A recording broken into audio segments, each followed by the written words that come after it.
Good morning, Gold Creek. It is February 17th, day number 48 of the Bible plan. Man, it feels like just yesterday we were in the middle of January, doesn't it? Time flies. It really does. My name is Jeremy. I am the worship director and youth worship pastor here at Gold Creek. And my name is Jordan Funston. Not to be known by Jacob Funston, who's my brother, and you've seen him around. But I'm the tech director here at our Mill Creek campus. Yeah, and we've been close friends for a very long time. We grew up together at our youth services here, and then reconnected at college at Northwest University. But you don't need a Bible degree to read the Bible and really dig into it and understand what's going on, right? Right. It just costs a lot, so I hope it helps. Yeah, I hope we have something useful for you. So let's get this little grad cap out of here. We don't need that anymore. That was my grad cap. I never got to wear it. Yeah, he never got to have a real graduation. COVID graduation. But I did because I graduated a year earlier. Ha! Sorry to the next generation. We're the same age, by the way. Year. That's true. I'm ahead of him. So yeah, it starts in Leviticus 4 and 5 today. If you read it already, you know it is very dull. It is very hard to read. It is not at all interesting, right? Yeah. If you haven't read it, I'm sorry to have ruined it for you. It seems like a lot of the chapters just drone on about one specific thing so often. And these two chapters are both completely about burnt offerings and reparations for sins. And it talks about everything from if a priest sins, this is how you burn something to make it better. And if the whole village sins, then this is how you do it to make them better. And if so-and-so, if Billy over there who can't afford to do it is sinning, then here's what you do for him. It's boring, right? Yeah, I mean, I guess God has a palate, I guess. Yeah. Likes different flavors of burnt offerings, but... Speaking of burnt offerings, like, I don't know how that would be pleasurable to God. Like, anytime I come home to anything that's even slightly burnt, the whole house is just rancid. It's gross. You open the door. And you're just like, I need to go out. I need to be away from here. That actually happened yesterday. I came home and something was burnt and it was not good. Hopefully it wasn't something good like a steak or a salmon that you'd burn, but... No, but I did go hungry. Oh. But that's okay. That's sad. I found food later. Anyway, yeah. But that's how the Israelites would atone for their sins, is by taking, whether it's a bull, a goat, doves, whatever, they would take them and slaughter them. They had a process for how to properly slaughter them, and then they just burn it. Yeah. And it'd stink. And I mean, we're talking all 12 tribes of Israel, every single person was doing this for every sin that they did. So like, that's a lot of burnt meat. Now, to be fair, it's kind of weird, but my wife likes her meat cooked borderline burnt, and we kind of make fun of her because we basically call it we're killing the meat, because there's like, she can't see any pink, and no matter what the meat is, and it has to be like borderline leather before she's like fully comfortable with it. So if she's listening, I'm so sorry. If not, I got away with this one, but so I guess there is a way it could be pleasing. Maybe God just likes burnt meat. Some people have a taste for it. Yeah. I can only imagine how bad it would be though, because the tribes of Israel were huge. Like it wasn't just like, a couple hundred people. Like it was thousands and thousands of people. And I mean, I think about like today, the average person, let's just be generous and say they sin once a week, which we all know that's massively generous, right? You're talking each person is burning an entire cow once a week. That is so much. And like overwhelming. That's your whole city, right? Yeah. Each person is doing that. And then, if someone sins more than once, they got to burn another. And, there's other things that I'm sure aren't smelled. Like I'm sure a goat doesn't smell as good as a cow when you burn it. And so whenever someone had to burn a goat, then they had something even nastier to look forward to for the rest of the day. I guess more of the story is Leviticus is a weird place to be in. And I'm thankful that we get the New Testament and some other things to listen or to read. Listen to if you're me and you listen to in the car on your way to work. But I'm glad we have some other things to cleanse our palate with in the Bible. Speaking of cleansing our palate, let's move into Mark chapter 2. Yes. We get to talk about Jesus, the best part of the Bible. The verse that stuck out to me was verse 18, where it says, once when John's disciples and the Pharisees were fasting, some people came to Jesus and asked, "Why don't your disciples fast like John's disciples and the Pharisees do?" And Jesus said, "Do wedding guests feast while celebrating with the groom? Of course not. They can't fast while the groom is with them. But someday the groom will be taken away from them, and then they will fast. Besides, who would patch old clothing with new cloth? For the new patch would shrink and rip away from the old cloth, leaving an even bigger tear than before. And no one puts new wine into old wineskins, for the wine would burst the wineskins, and the wine and the skins would both be lost. New wine calls for new wineskins." Being at your wedding, I can assure you we did not fast. No, We feasted. we had a 2020 wedding, so we actually had a smaller group of people, and because usually you have that big dinner party for your run through or whatever with the family and people who are in the wedding, but we're like, all those people are basically in the wedding too.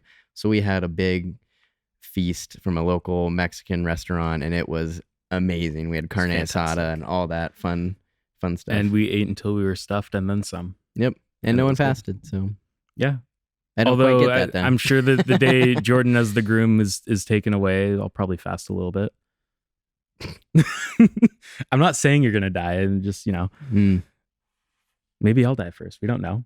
Anyway, I think Jesus is also kind of saying, it's okay to wear jeans with holes in them, right?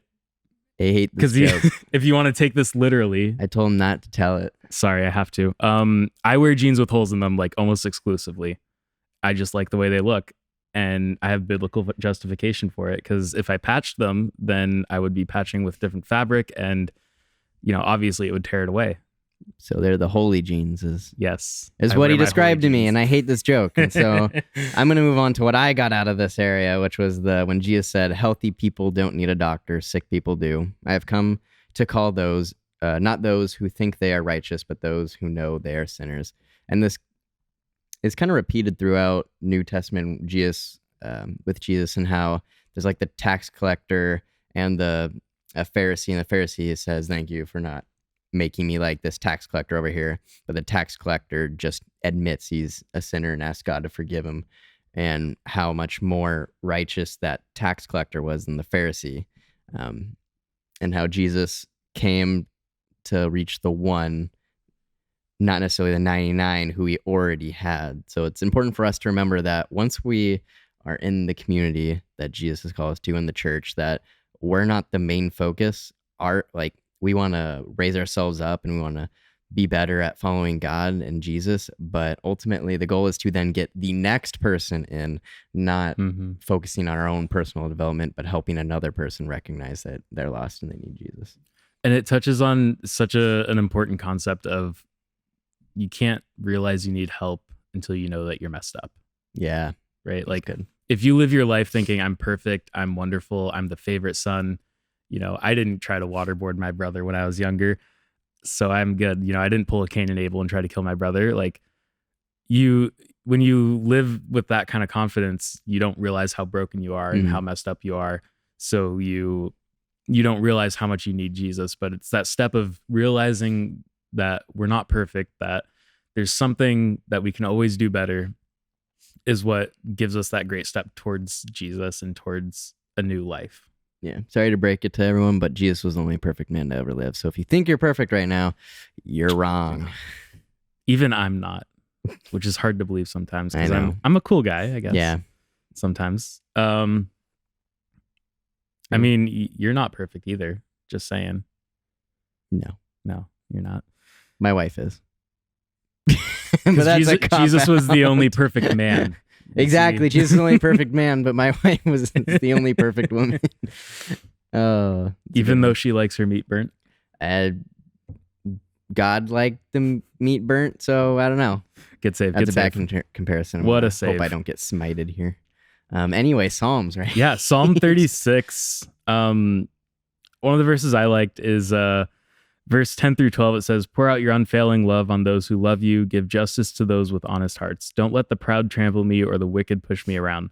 Look, those who do evil have fallen. They are thrown down, never to rise again." It's this moment of like coming to God and saying, you're watching after me, It's saying, give me your love and help me to be with you, and watch as we are victorious over everything that happens to us.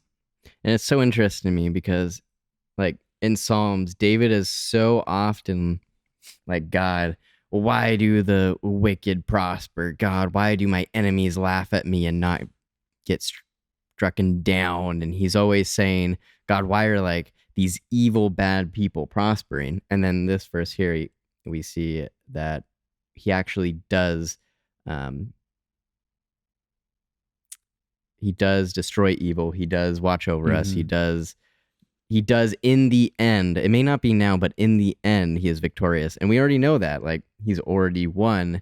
We're just making our way towards We're just working our way towards victory. Yeah. We're fighting each little battle as it comes, knowing that even if we lose a few little battles, that ultimately God's going to win the war. Yeah. We know that the enemy's already been defeated. Now we're just kind of waiting for the aftermath, really. Like the past 2,000 years post Jesus is really just waiting for the aftermath of victory, you know, waiting for the cleanup. It's really cool to think about that, because you can go forth with the rest of your day knowing like we are victorious. Look at that, we kicked Satan's butt, you know, and it's all thanks to Jesus. Yep, it's good. Yeah. Proverbs 10. It's short, so let's just read the whole thing. All right. At least today's section is short. The Proverbs of Solomon: a wise child brings joy to a father, a foolish child brings grief to a mother. Tainted wealth has no lasting value, but right living can save your life. I think the easy one here is to say, if you're reading the 1 Year Bible with us and you're joining us for GC 365, I like to think that's a pretty good way of right living, and that you're walking down a good path right now because you're getting biblical knowledge and we're discussing this together. And so I would say right there, there's a tie into Proverbs. You're starting your day with a little bit of Jesus, and that's what's important. Or ending, which is also equally important. Yeah. Either way, as long as you're getting that little bit each day, that's really important, is making it a daily commitment to get into the Word, to spend time with God, to be in prayer, doing devotionals. It really is what changes your life the most, more than anything you can do. Any Sunday or, you know, any worship service you can go to. Really what lasts is when you're daily reading your Bible, as opposed to, you know, the once a week moment that you get. Really those daily small moments that might not feel like they're really doing much to you in the moment are actually what make the biggest life changes. That's good. Thanks for joining us. I hope we had some good things to say, some things, you know, Bible college worthy of knowledge. Try to get our money's worth out of it. I don't know. I might have. We'll see once it's all paid off. Yeah. Thanks again for joining us. We'll see you next time. See ya.